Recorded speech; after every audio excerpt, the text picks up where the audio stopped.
I've been on DeviantArt for the last, say, something like 10, 15 years. I mean, I'm not active anymore, but that's when I first met a lot of Pakistani illustrators. I think that really helped us understand that, we're pretty much the same people on either side. And my dad is also from Peshawar, and they shifted before partition, actually. Yeah. My dad was born in Amritsar. Oh, and then he came. That's the voice of visual artist, graphic designer, and illustrator Mira Malhotra.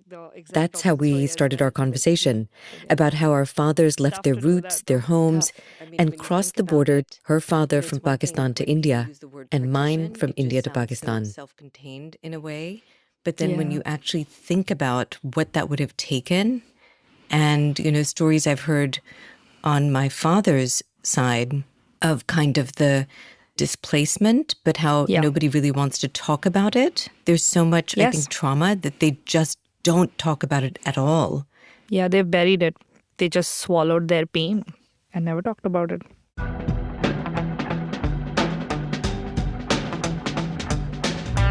My name is Shana. Welcome to Season 2 of Her Kajal Won't Smudge.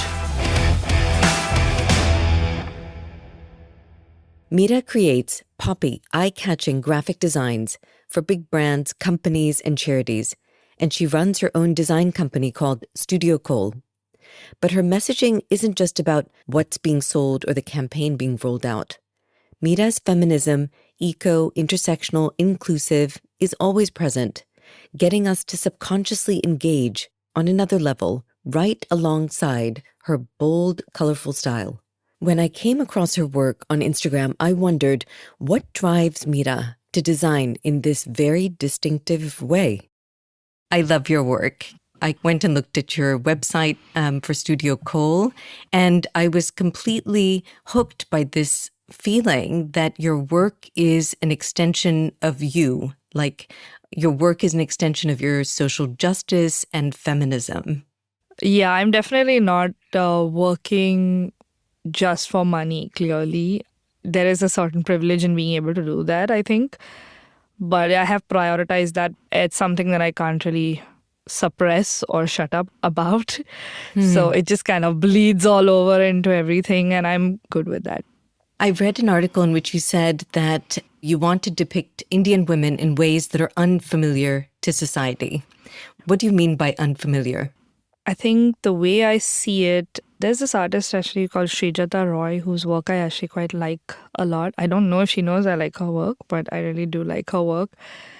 And I feel like there's a lot of women in India who are in their homes and they have a very rich domestic life. They don't really display themselves outside much. They're meant to be at home and not really part of society in a very big way.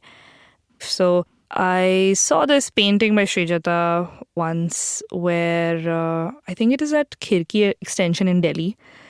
So if you ever go there, you'll see it. It's really prominent. It's next to a chai tapri, is where they sell tea. It's just a bunch of ordinary women sitting around drinking chai. And it's something you just don't see. As a woman professional, I'm earning money, paying my taxes, but I don't have access to public spaces. I just found that perspective of hers really refreshing. She showed us women in a way that we've just never seen. So at India Art Fair last year, I decided actually to talk about the Indian family. And I don't think we should, only talk about women. Sometimes I think we should talk about their relationships with men. I want to be more inclusive and talk about queerness as well as something I've also grappled with.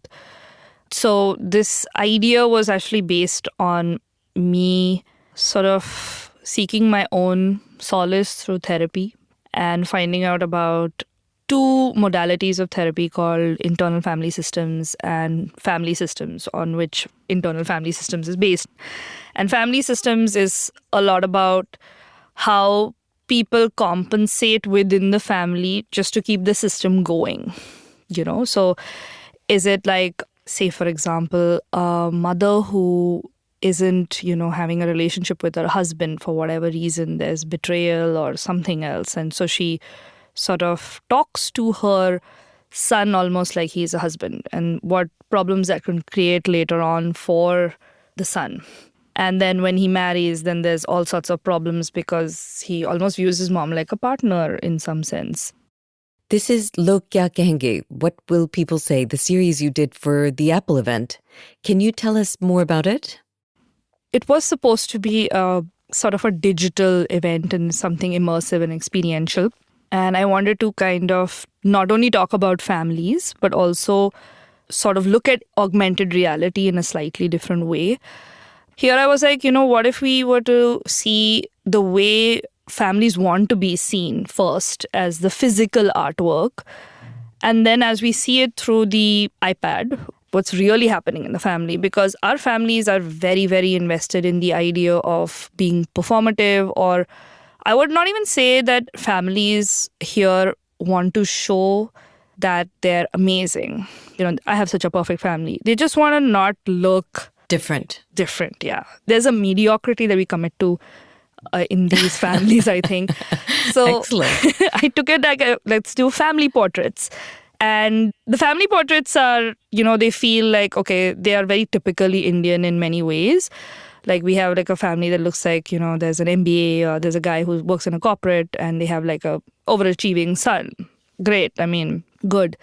But then when you pass the iPad over it and you see it through a different lens, you see more of like a right-wing, I wouldn't say aesthetic, but something like you see a vibe of that happening. You see like the father is only chasing money. The mother is extremely invested in her son to the point where the son's maybe emotional or any other kind of aspect of his being is sort of erased. He is just an achievement, like he's just a little poster child for the achievement.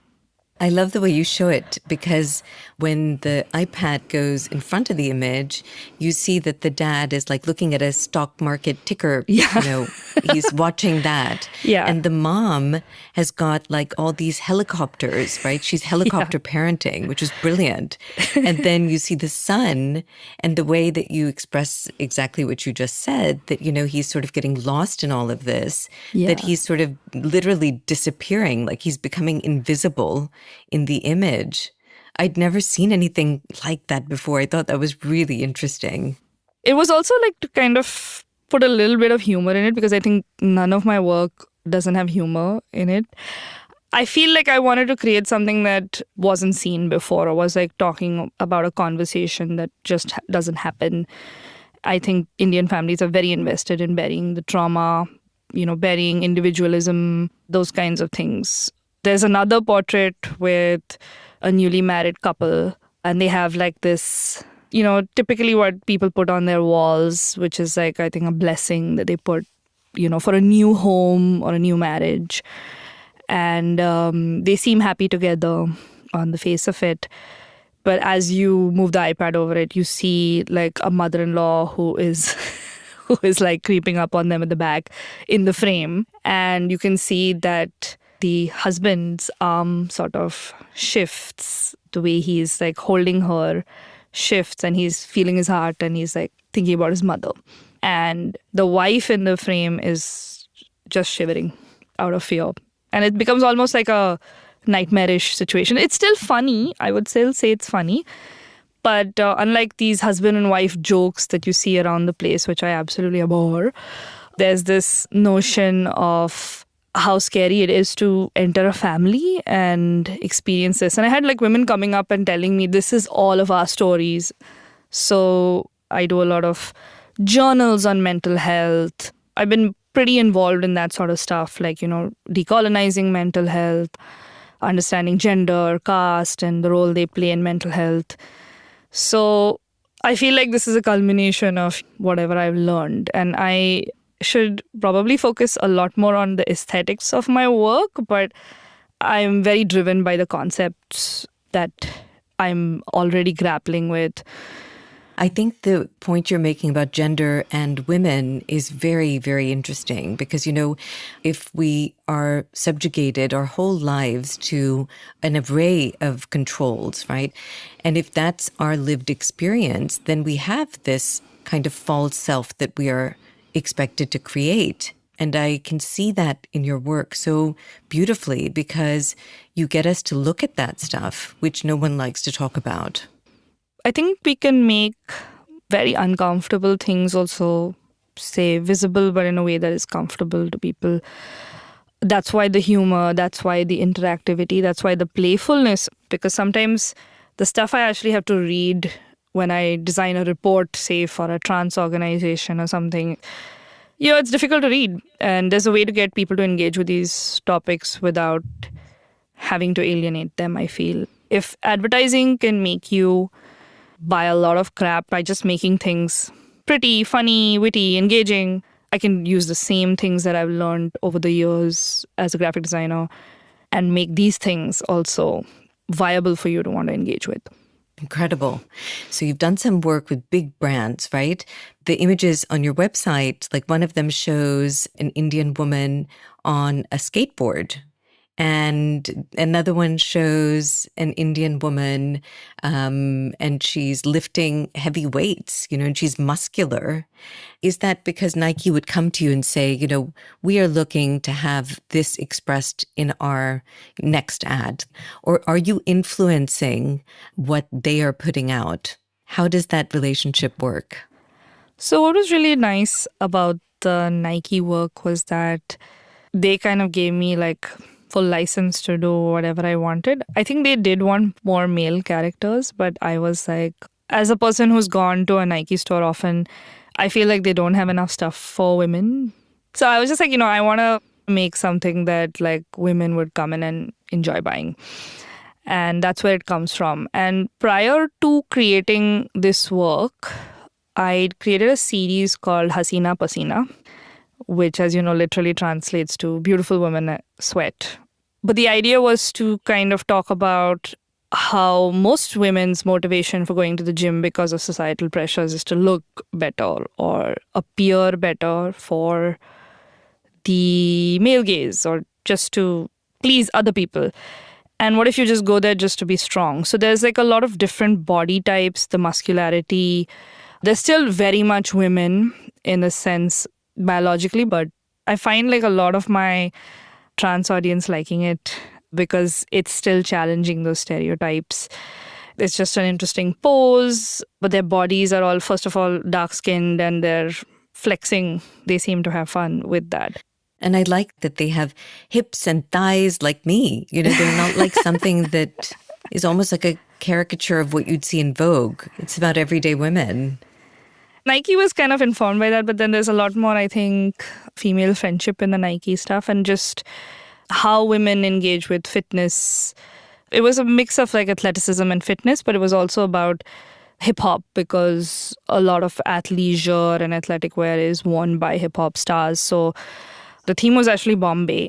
Bombay, I would classify it as like the birthplace of hip hop in India. So there's like a girl doing yoga, there's like two girls just chilling out. I love this idea of women just chilling out in public spaces. It's just amazing. Never felt free enough to do that myself too much. Now, since there's less space to hang out in, just randomly, those spaces have become very male-dominated and you don't see women around there because they're not considered safe for women. These are all like ideas I'm looking at all the time and they just bleed into the work, even if I don't intend it to. I read somewhere that your parents are creative or they have creative hobbies. Do you think that influenced your line of work? I think they have a great appreciation. Like my father is an electrical engineer. My mother has been a housewife for many years, though she did work for around 13 years. But my mother was very interested in music and still sings and teaches piano. My father was always interested in photography and lettering and things like that. So they definitely had those hobbies. And my brother's a musician. It wasn't for us anything weird that we wanted to pursue these things as our careers. So that's really helpful because I realized that when I grew up that not everyone's parents are like this.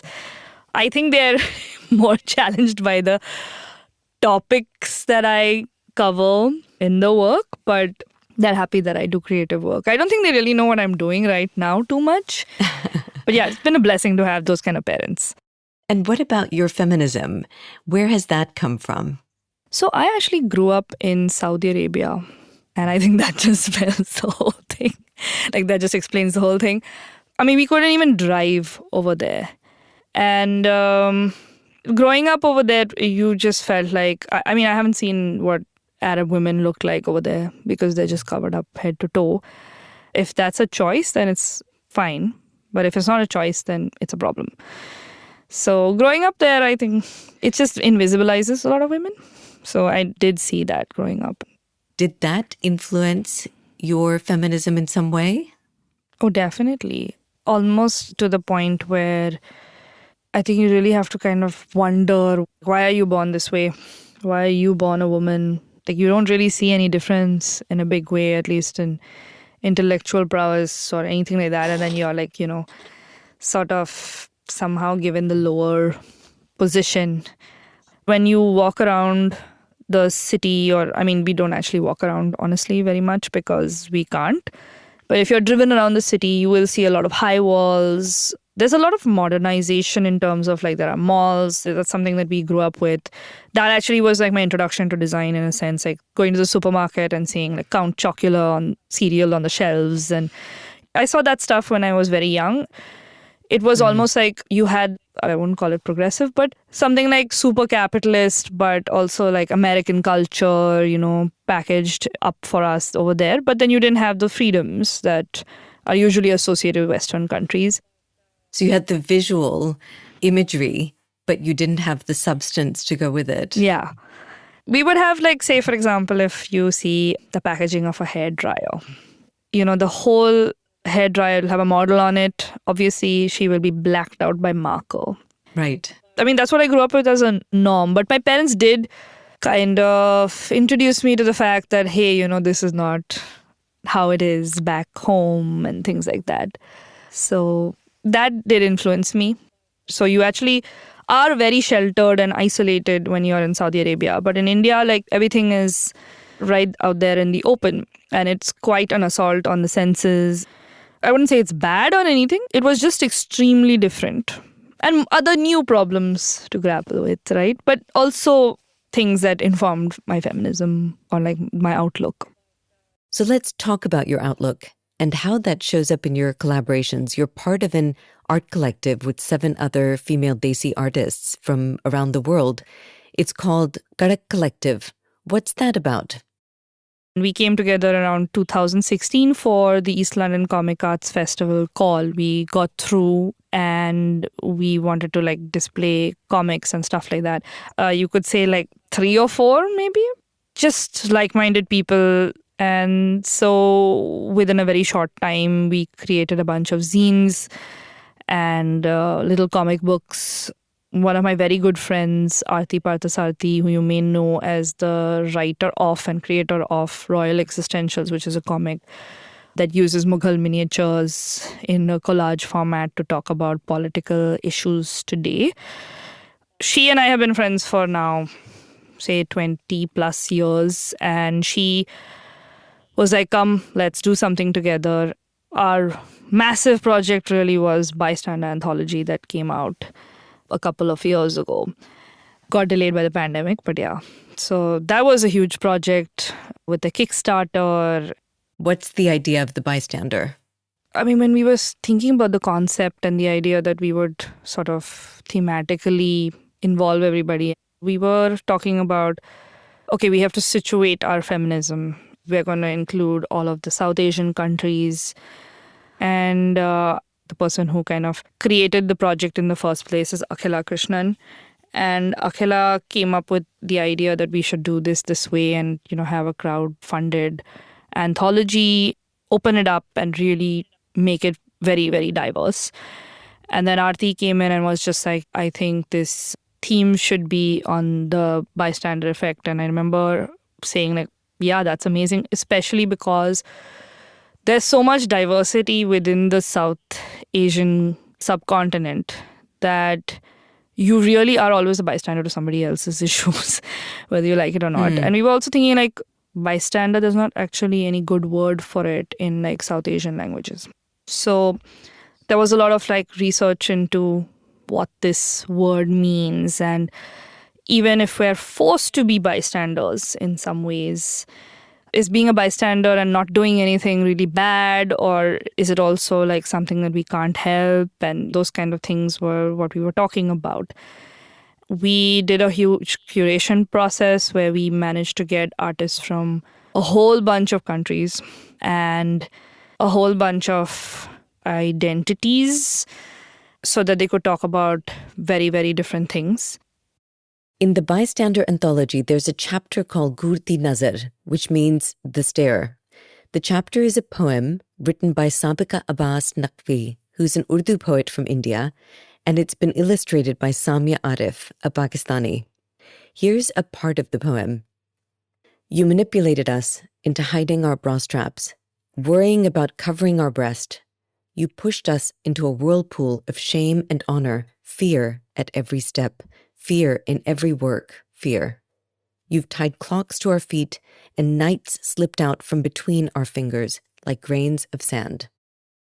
I wanted to read a little bit from the chapter because it's so powerful. It says, we stand in front of the mirror before we walk out of our houses, less to see if we look good and more to check if we look safe. Is our bra strap visible? Are our clothes very short? How many times have we made escape and self-defense plans in our heads? I mean, I thought this was really well said because that is the lived experience for so many Desi women, right?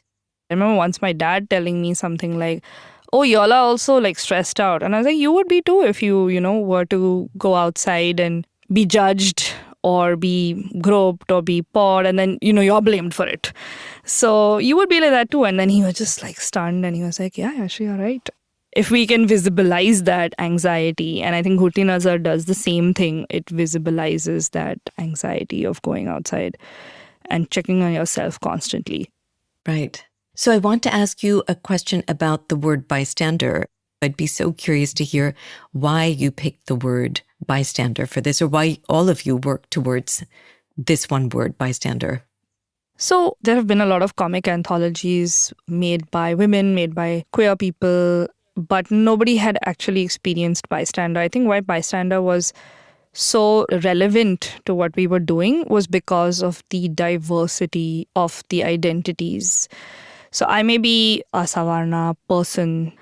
I'm privy to like lots of conversations inside, but I may not be able to be the best ally because I didn't even know about caste much. So I'm talking about my feminism a lot. For many years, I did that and I had no idea about caste. And Savarna, what does it mean? Savarna means to be basically upper caste, as opposite to like Dalit, Bahujan, Adivasi people. So it was quite a, rude awakening for me. This curtain was drawn and I suddenly saw like, oh, I was not able to see these things before. And these are also things that should have been integrated into what I consider my feminism. And I think that's where we're all bystanders somehow, because it's difficult, it's challenging, but it's also worthwhile to negotiate what that is for each person. My feminism hopefully is intersectional. So you have this awareness that you may be privileged in some ways, that even men are not. Like a Dalit man has less privileges than a Savarna woman in many senses. Dalit men just do not have the opportunity at all to say anything to me if I'm like the woman of the house and I am employing them. So all of these ideas, I think when you place them together, because there were so many identities that we were trying to cover, everybody is a bystander to each other as well, because we're inevitably like that. We're not a homogeneous culture like many European cultures are. We are quite diverse. So we end up being bystanders to everybody in that sense. So I want to close by saying, Mira, there's nothing bystander about you. I mean, the work you're doing is bold and it's expressive of your feminism and your social justice. And I think it speaks through not just your collaborative work or your own projects, but also the commercial work you do, right? You visually get people to think through the vehicle of a big brand name, but you get people to think about women in unfamiliar ways. You help us see them as possibly more familiar. And I think that's really amazing. So I want to thank you for that. Thank you. I'm glad you noticed it, because sometimes, you're trying to do something and you're not sure whether it's really being communicated in that way. So it's amazing. Totally being communicated. I am crazy about your work and I will be continuing to follow it. Thank you so much. Thank you, Shana.